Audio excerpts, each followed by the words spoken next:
Lethal situation नहीं बना। Third can be, एक और पेशेंट है, वापस एक्सीडेंट साइड पर आ जाओ, तुम एक्सीडेंट साइड पर हो। दूसरा पेशेंट है, उसको ज़्यादा कुछ नहीं हुआ, उसको थोड़ी सी चोट लगी है, कुछ ब्रूसेस हैं, कुछ लैसरेशन हैं, कट, सिंपल लैंग्वेज में कट, और मेडिकल में लैसरेशन, ब्रूसेस। ब्रूसेस क्या है? डंडे से कभी पीटे हो, नीला नीला पड़ रहा है,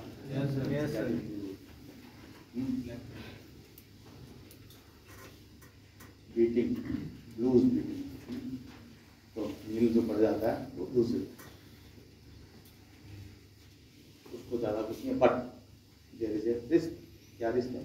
उसको टेटनस हो सकता है, उसका जो वुंड है वो तो क्या होगा, क्या करोगे तुम उसकी ड्रेसिंग कर दोगे एंटीसेप्टिक से क्लीन करके, जितनी भी डेब्रीज और सॉइल पार्टिकल्स, एक्सटर्नल पार्टिकल्स हैं उनको हटा दोगे।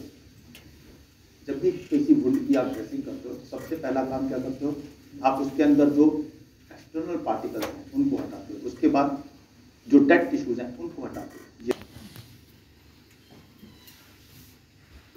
मैं बोलता हूँ तो बोलता ही चला जाता हूँ, अभी टाइम है हमारे पास। तो ये सब सिचुएशन थी। अब इन सबको दिमाग में रख के तुमने क्या पाया? First aid. What is first aid? First aid is the first and immediate assistance given to any person suffering from either a minor injury with care provided to preserve life, जो अभी हमने बताया, prevent the condition from worsening, वो भी बताया, or to promote recovery, ये भी बताया। Prior to professional medical help being available, example performing CPR or using automated external equipment। अब इसको समझो, इनिशियल इंटरवेंशन, अभी तक जो आपने किया वो initial intervention. Suppose now again come to the wound, patient में वुंड है, वही ट्रॉमा साइट, एक्सीडेंट साइट पर वुंड है, बहुत ज़्यादा है, ठीक है, पूरा सब उखड़ गया है, बोन फ्रैक्चर है, ठीक है, ओपन फ्रैक्चर है, इसको बोलते हैं ओपन फ्रैक्चर। आपका जो है जब external air is communicating with the breaking off bone, उस साइड को कम्युनिकेट कर रही है, तो this is open fracture. Close है, वो एयर वहाँ तक नहीं पहुँच रही है, एक्सटर्नल बैक्टीरिया नहीं पहुँच रहे हैं, इट इज क्लोज। तो आपका जो है वहां पर आपके आर्टरी भी लैसरेटेड है, ठीक है, तुमने टॉर्निकेट बांध दिया, बट नाउ उसकी रिकवरी के लिए क्या चाहिए? आर्टरी रिस्ट्रक्चरिंग चाहिए, उसको पहले की तरह रिस्ट्रक्चरिंग करनी है। ये काम कौन करेगा? Plastic surgeon. This comes under the purview of plastic surgeon. Plastic surgeon ही इस काम को कर सकता है, एमबीबीएस लेवल पे आप नहीं कर सकते, इवन एमएस वो इतने एक्सपर्ट नहीं होते। So, condition prior to professional medical help. Now this is professional help. उसको आप hospital, but before reaching there, you have to save his life. वो तो bleeding से ही मर जाएगा। Within 30 minutes, he'll be gone. फिर उसके बाद क्या प्लास्टिक सर्जरी करोगे उसकी? बताइए समझ में। तो before reaching the, before the arrival of professional help, technical help. ठीक है, तो ये क्लियर हो गया। This is the first and immediate assistance given to any person suffering from either a minor, वही ट्रिवियल इंजरीज और सीरियस इंजरीज, ज्यादा नहीं है। लेट मी टेल यू, हमारे यहाँ सिनेमा हॉल है, लीगली कमांडिंग और नॉट, लेकिन होता है that I mean. There is some more provision, like you need to have automated defibrillator in cinema hall or some sites of some big seminar like that. तो वहाँ पे ये rules हैं कि आपको ऑटोमेटेड डिफिब्रिलेटर रखना है। डिफिब्रिलेटर क्या है? कार्डियक अरेस्ट हो गया, हार्ट ने फंक्शन करना स्टॉप कर दिया है, आपने उसको शॉक दिया, डीसी, उस शॉक से, ठीक है, वो लास्ट रिसोर्स। तो defibrillator, ये कुछ countries, then there are some countries where training is essential for everyone, like Israel. Israel में हर यंग एडल्ट को आर्मी में 2 साल काम करना पड़ता है। तो 2 साल जब वो काम करता है, उसकी जो ट्रेनिंग लेता है उसमें आपके सब ये फर्स्ट एड वाली ट्रेनिंग प्रॉपर दी जाती है।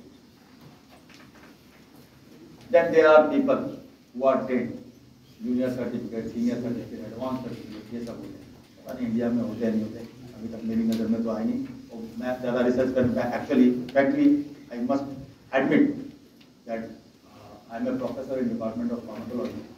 MBBS हमने 5 साल पहले की, उसके बाद हम जो है टीचिंग प्रोफेशन में आए, 3 साल करके। तो I think this topic should have been given to some better person who could have told you some better things, like from anesthesia, from casualty, medical officer who worked for the last 10-15 years in casualty. वो better मुझे बता, मुझे लगता है। But ठीक है, since you are lemon तो तुमसे तो बेटर ही जानता हूँ, आई कैन टेल है। तो लीगल प्रोविजन एक और है, whenever there is a proposed meeting of Prime Minister of the President of India, तो वहाँ पर कुछ रूल्स होते हैं। जब जो लोग हेल्थ सर्विसेज में हैं उनको मालूम होता है, लेटर आ जाता है सीएमओ का कि भाई यहाँ पर जो है पीएम की मीटिंग है या प्रेसिडेंट की मीटिंग है, तो जो नियरेस्ट हॉस्पिटल होता है उसमें 2 बेड्स रेडी रखने होते हैं और उनके जो ब्लड ग्रुप होता है उसके लिए 2 उसी ब्लड ग्रुप के डोनर्स रेडी रखते हैं। तो इतने ही प्रोटोकॉल्स हैं, ज़्यादा इंडिया में प्रोटोकॉल नहीं है, पर दूसरी कंट्रीज में है, बहुत सारी कंट्रीज, यूरोपियन में, नॉर्थ अमेरिका।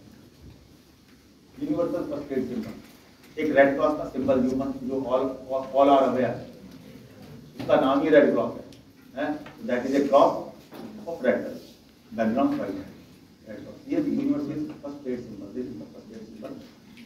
जब वॉर के टाइम में भी फाइटर एयरक्राफ्ट आते हैं, बॉम्बर्स आते हैं, तो whenever they see this flag or Red Cross flag, they don't drop their bombs there, they don't strike there. कोई इसको नहीं माने तो बात अलग है।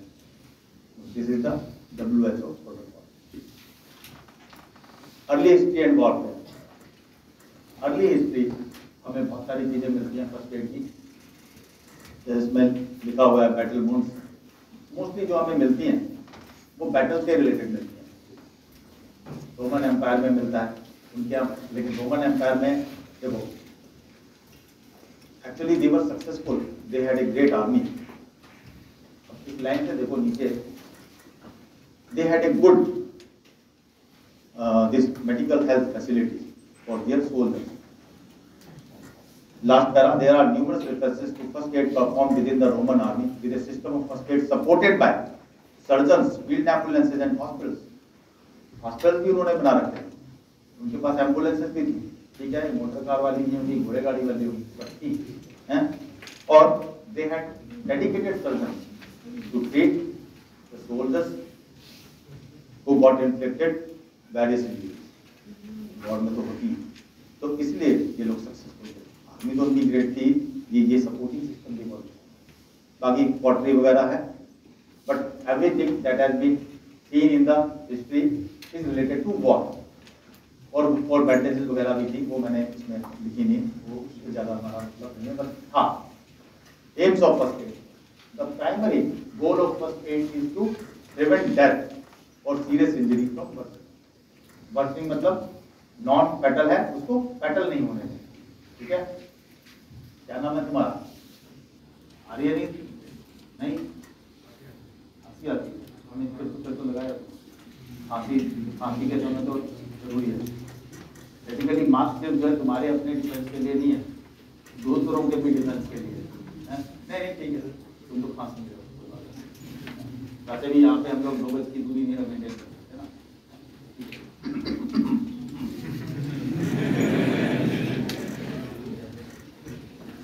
अच्छा हाँ, देखो life, there is a concept, अभी कम्युनिटी मेडिसिन में पढ़ोगे। Whenever we say that this country is developed, people here are happy. What do we compare? We compare life expectancy. जैसे जापान में सबसे ज्यादा quality of life is also important. Suppose unfortunately किसी को accident हो गया, ट्रॉमा हो गया, स्पाइनल इंजरी हो गई, क्वाड्रिप्लेजिया हो गया, दोनों हाथ काम नहीं कर रहे, दोनों पैर काम नहीं कर रहे, नॉट हेमीप्लेजिया, क्वाड्रिप्लेजिया, चारों।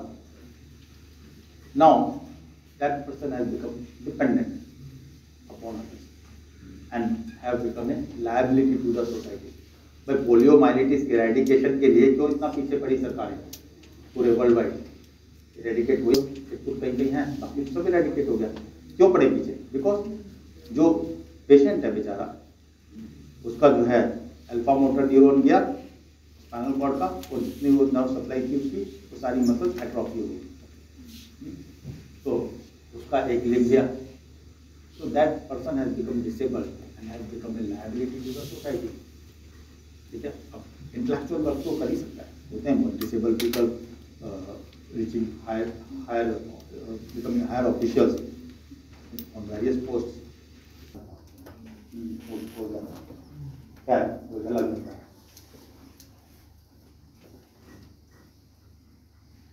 तो suppose a person has become bedridden, तो उसकी क्वालिटी ऑफ लाइफ का क्या होगा?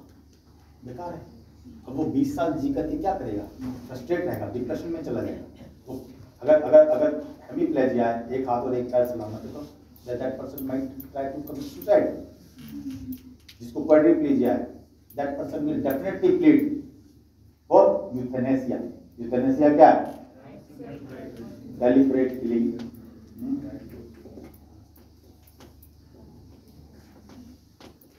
तो quality of life is also.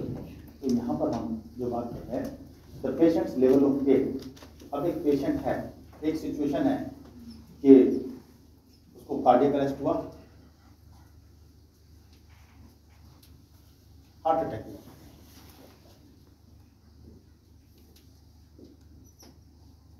Cardiac arrest क्या है? स्टॉप, हार्ट ने एकदम स्टॉप कर दिया, there is no heartbeat, heart is not contracting at all. और हार्ट फेलियर क्या है? Heart is contracting but is not able to meet the demand of oxygen supply of the body. दोनों में difference. तो let us come to heart failure which has become due to myocardial infarction, बहुत common. MI, heart attack simple language में बोलते हैं, actually it is a heart failure due to obstruction of blood flow through an heart, myocardial की supply नहीं होती, patient को बहुत तेज होता है, और इम्पेंडिंग डूम की वजह से वो जो है कि अब तो मैं मर जाऊंगा, वो एंग्जाइटी यूज होती है, उस एंग्जाइटी से कुछ भला नहीं होता और नुकसान होता है। तो एक ऐसा अगर पेशेंट है, तो एक सिचुएशन है आप उसको जो है ऑक्सीजन मास्क लगा करके हॉस्पिटल ले गए, ठीक है, वो चिल्लाता रहा। और दूसरी सिचुएशन, ऑक्सीजन मास्क आपने लगाया, शायद आपने मॉर्फिन का इंजेक्शन भी उसको लगा दिया, वो काम नहीं किया। मॉर्फिन से क्या हुआ? पेन रिड्यूस हो गया, उसका सिंपैथेटिक ओवर एक्टिविटी थी वो रिड्यूस हो गई, उससे जो लिप्स और रिनल और ब्रेन दूसरे जो वो थे, due to dilatation of the arteries, blood flow बढ़ेगी, ठीक है। ये सिचुएशन उसके लिए बेटर है, उसकी प्रोग्नोसिस के लिए भी बेटर है कि वो अलाइव रहेगा, इसके चांसेस भी बढ़ गए, और उसकी क्वालिटी इज नॉट सफरिंग, चिल्ला नहीं। मुझे याद है, I was in BHU, was in MBBS, एक हमारे सीनियर थे, सर्जरी में एक्चुअली ऐसा होता है, ज़्यादा से ज़्यादा केस करने के चक्कर में लोग ये ध्यान नहीं देते कि पेशेंट का एनेस्थीसिया पूरा हुआ है कि नहीं। सुबह सुबह 7 बजे उल्टी लग गया, उस दिन 8 से 9 की हमारा लेक्चर हुआ नहीं था, हम लोग पहले चले गए थे। हमारे बड़े फेवरेट सीनियर लोग थे, उनको केस छानना बोलते थे, हमारे यहाँ केस छानना, केस छानना, जल्दी ज़्यादा से ज़्यादा कर केस करते थे। तो लोग रात को वेट करते थे, इमरजेंसी में कोई पेशेंट आए तो रात में ही ला करके करते थे, तो दिन में तो प्रोफेसर देंगे junior residents, senior residents, assistant professor, associate professor, head हैं, सब जो है बैठे हुए हैं, कितने गिरते थे, हम करेंगे। तो रात को 1 बजे तो कोई आएगा नहीं, तो सब वेट करते थे। क्या वापस वहाँ पर आते जो मैं बता रहा था, when I was in 3rd year, तो मैं सुबह सुबह गया, ओटी के बाहर ही मुझे चिल्लाने की आवाज़, अरे डॉक्टर साहब ये पता नहीं कोई इसको मार रहा है। जाके देखा तो उसका जो है ग्रेड टो, पैर का अंगूठा डायबिटीज था, उसको जो है उसकी वजह से गैंग्रीन ऑफ फुट हो गया। तो this is quite common. Autonomic neuropathy हो जाती है, तो कहाँ पैर उसका लग रहा है उसको पता ही नहीं चलता, पेशेंट को पता ही नहीं चलता। इसलिए डायबिटीज़ के पेशेंट को बोलते जूते पैर चलाओ, उसको पता नहीं चलता कहाँ उसकी इंजरी होती है, इंजरी की वजह से घाव हो जाता है तो गैंग्रीन हो जाता है। तो वहाँ पे जो है चिल्ला रहा था, हमने जाकर देखा तो उसका जो है एम्पुटेशन हो रहा था। और उसको कायदे से जो है whenever you want to do something on fingers and toes, तुम एक रिंग ब्लॉक दे देना चाहिए। रिंग ब्लॉक, रिंग की तरह आपकी जो नर्व सप्लाई है, आप जो है लोकल एनेस्थीसिया इन्फिल्ट्रेट कर दोगे चारों तरफ, तो क्या होगा, उसको पेन नहीं। पता नहीं उन्होंने दिया था कि नहीं दिया था, सीनियर थे हम तो पूछ नहीं पाए, बट ये दिमाग में हमारे क्वेरी रही कि उसका रिंग ब्लॉक नहीं दिया, और अगर दिया तो उसका वेट क्यों नहीं किया, लग रहा है ठीक से नहीं दिया, उनको इतनी जल्दी थी कि ये निपटाए फिर अगला।